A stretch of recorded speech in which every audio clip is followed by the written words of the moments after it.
This week of the NFL season, our Houston Texans take on the Oakland Raiders. Now, this game is at 3. It was flexed a couple weeks ago. It went from 12 p.m. to 3 p.m. So, if you're planning anything, a Sunday fun day or whatever, keep in mind this game is at 3 p.m. Central Time. Just letting you guys know, because sometimes people are unaware of the flexings and stuff.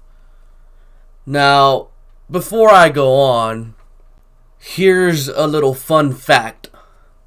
Derek Carr blocked me on Twitter a few months ago. So, yeah, I just thought I'd, just go ahead and throw that in there since we are playing the Raiders and the Raiders quarterback is Derek Carr. I just thought I should mention Derek Carr has me blocked on Twitter, so that's pretty funny in my opinion. Now, the Raiders are coming into this game at 3-3.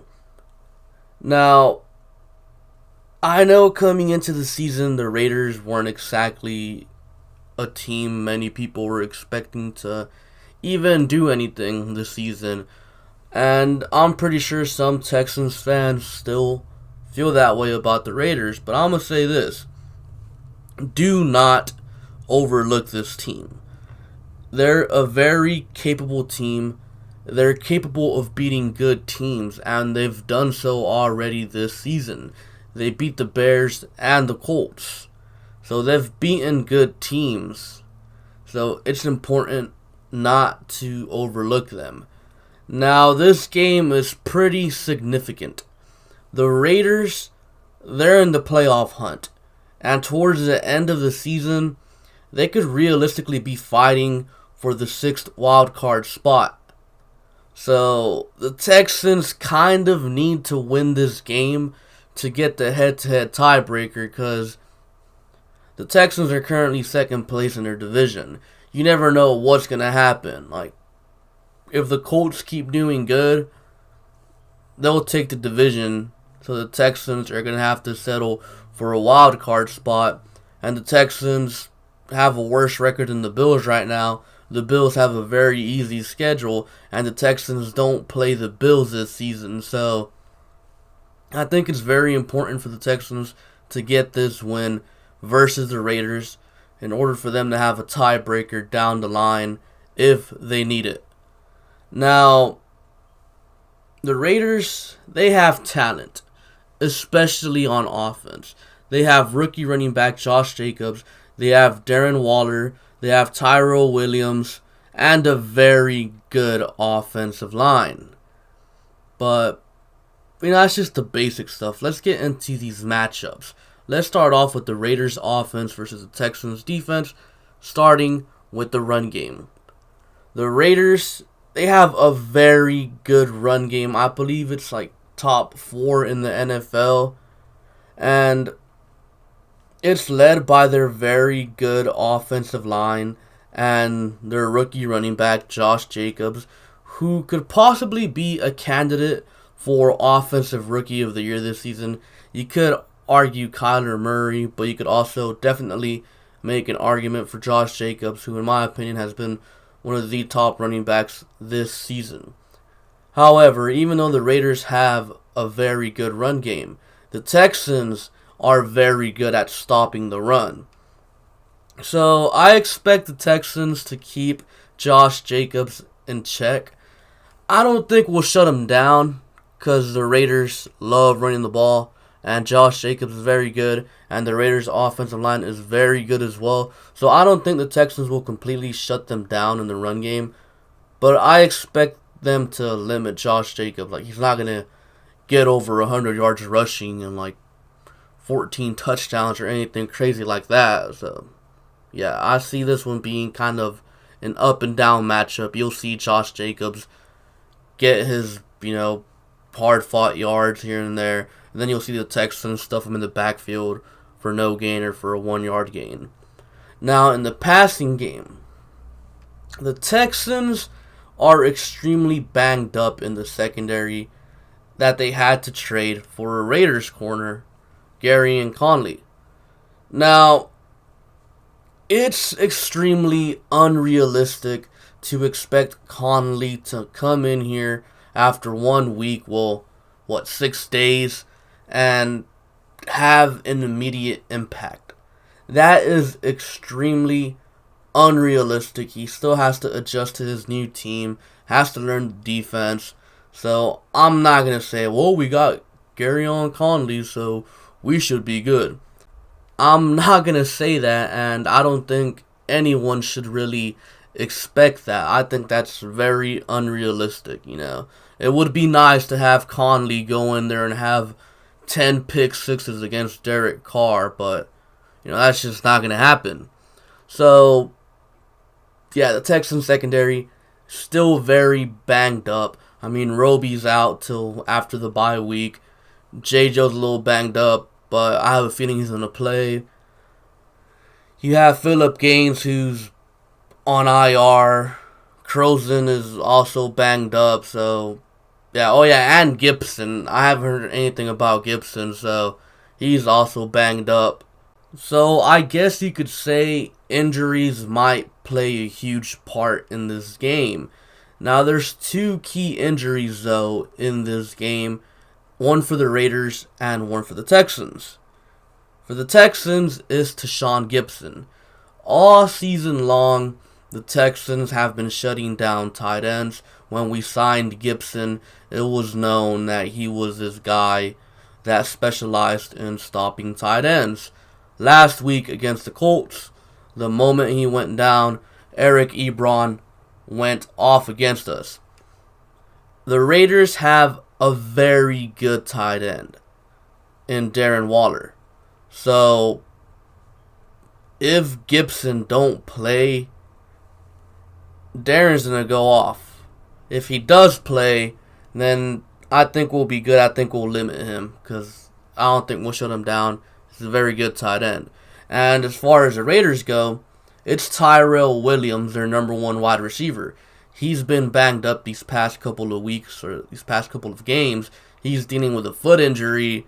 I'm not sure if he'll play. So if he doesn't play, the Raiders are going to be down their best wide receiver. And if he does play, then whoever's going to be covering him is probably going to get torched. So, yeah, like I said, injuries will probably play a huge factor in this game. Now, honestly, I just expect Derek Carr to shred the Texans secondary. I mean, who hasn't shred our secondary? I think the only quarterback that we've played that hasn't really shredded our secondary was Kyle Allen. That's about it. Maybe Gardner Minshew, but they're at the end of the game. He kind of got going. Yes, we won the game, but still. Gardner Minshew and Kyle Allen, I guess, are the only quarterbacks that haven't shredded our secondary this season. So I expect Derek Carr to shred the Texans secondary, and you got to keep this in mind as well. The Raiders have a very good pass blocking offensive line. They keep Derek Carr clean. I mean, they've only allowed 13 quarterback hits through 6 games. That's very, very good. So it's going to be hard to get pressure. It's going to be hard to get to Carr. And with our already banged up, already bad secondary to begin with, I think Derek Carr could have a field day on this Texans secondary. But now let's move on to the Texans offense versus the Raiders defense. Let's start off with the run game. The Raiders, they're very good at stopping the run.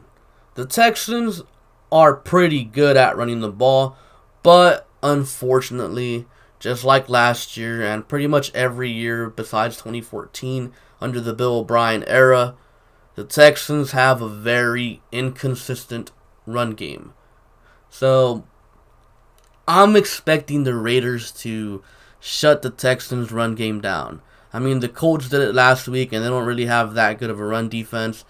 And the Raiders, they have a very good run defense. So I'm expecting the Raiders to really stop the Texans' run game. And they're going to make Deshaun Watson beat them by himself. So let's move on to the passing game. The Raiders secondary is abysmal. They have one of the worst secondaries in the NFL, and Raiders fans, if you're watching, might sound harsh, but come on. We know our teams. You guys know your secondary sucks. I mean, our secondary sucks too, so we're in the same boat. Anyways, though, the Raiders, on top of their very bad secondary, they really struggle getting to the quarterback. So, with the Texans' offensive line that's actually good now, and the Raiders' secondary being bad, and their pass rush being bad as well, I expect Deshaun Watson to have a field day as well. I expect him to have one of his best games of the season. I also don't believe the Raiders have anyone that can cover DeAndre Hopkins, Kenny Stills, or Kiki QT, or any of the tight ends for that matter, or Duke Johnson coming out of the backfield if the Texans choose to use him like that this game. I don't think the Raiders can stop the Texans' offense. And keep in mind, like I said at the start of this video, this is a 3 p.m. game. Deshaun Watson's worst games always happen at 12 p.m. If he's playing at 3 p.m. or on prime time, Deshaun Watson balls out. So you already know Deshaun Watson's going to show up and, just go off. Now, time for the keys to the game if the Texans want to win. Number 1, don't turn the ball over. Last week, Deshaun threw 2 interceptions. One of them really wasn't his fault, but I do feel like as of late, these past 2 games, Deshaun Watson has been a little too careless with the football, and I think he's got to tone it down a bit, man. Tone down the interceptions and just take what the defense is giving you. Number 2, discipline. Last week against the Colts, even though the refs were freaking garbage and called any little thing on the Texans still have to play disciplined. They can't, have these penalties that stall drives, like false starts, holdings, illegal formations, illegal shifts, and stuff like that. We can't have those. And we also can't have penalties that extend drives, like those defensive holdings, neutral zone infractions, and all that stuff that happened last week. If the Texans toned down the penalties, they would have easily destroyed the Colts. The Texans are simply a better team than the Colts, but because they played undisciplined, the Colts were able to take advantage of that and win the game. And the third key, try to bring in pressure. I think the Texans have a very good defensive line that can really get pressure. J.J. Watt, DJ Reader, Whitney Merciless, Charles Omenihu, and Jacob Martin. I think they can all bring pressure, but I do think in this game, Romeo Crennel's going to have to dial up some blitzes to, get to Derek Carr and rattle him, because you don't want Derek Carr to have all day to throw, because then he'd really pick apart our very weak secondary. So bring some pressure, Romeo Crennel. And now for my prediction. I'm predicting 37-28 Texans win. I think Deshaun Watson will outduel Derek Carr, because Deshaun Watson is just a better quarterback than Carr in my opinion. And simply put, I just think the Texans have more talent than the Raiders. The Raiders are still a young team. I feel like they're one season away from being an actual good team. Right now, I feel like the Raiders are an average to above average team that can knock off these good teams every now and again if they aren't ready for them. Now, the Texans, I think they'll be ready. I had this game being a trap game if the Texans beat the Colts. But since the Texans lost to the Colts, the Texans are definitely going to come into this game ready for the Raiders and ready to get back on track after last week's loss. And yeah, that's my prediction for this game. Comment down below your own prediction for this game. Be sure to like and subscribe. Thank you for watching, and I'll catch you guys later. Peace.